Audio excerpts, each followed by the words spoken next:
மேலக்கோட்டையூரில் அமைந்துள்ள அருள்மிகு தேவி கருமாரியம்மன் ஆலயத்தில் 39வது ஆண்டு தீமிதி திருவிழா.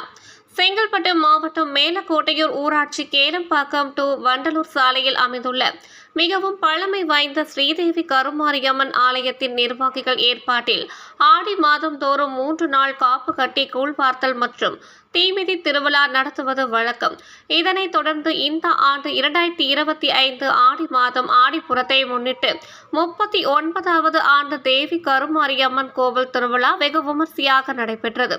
பின்னர் மேலக்கோட்டையூரில் அமைந்துள்ள 1500 ஆண்டுகள் பழமை வாய்ந்த மேகநாத ஈஸ்வரர் ஆலயத்தின் குளத்தில் இருந்து தேவி கருமாரியம்மன் கரகம் வடிவமைத்தும் பம்பை உடுக்கையோடு அம்மன் வர்ணிக்கப்பட்டதோடு தேவி கருமாரியம்மன் ஆலயத்தில் முன்பே அமைக்கப்பட்டு இருந்த தீகுண்டத்தில் இறங்கி தீ மிதித்து தேவி கருமாரியம்மன் கோவிலுக்குள் சென்று அம்மனை வழிபட்டனர். மற்றும் இந்த தீமிதி திருவிழாவில் சுற்றுப்புற கிராமங்களில் இருந்து சுமார் 5000க்கும் மேற்பட்ட பக்தர்கள் கலந்து கொண்டனர். மற்றும் இந்த கோவில் திருவிழாவில் தாளம்பூர் காவல் நிலைய ஆய்வாளர் திரு சார்லஸ் தலைமையிலான காவலர்கள் பாதுகாப்பு பணியில் ஈடுபட்டனர் என்பது குறிப்பிடத்தக்கது.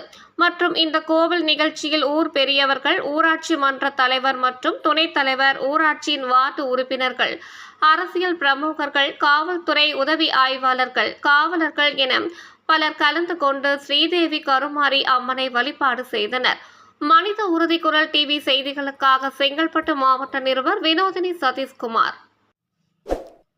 இதுபோல் அனைத்து செய்திகளையும் காண மனித உறுதி குரல் டிவி செய்தி சேனலை சப்ஸ்கிரைப் பண்ணவும்.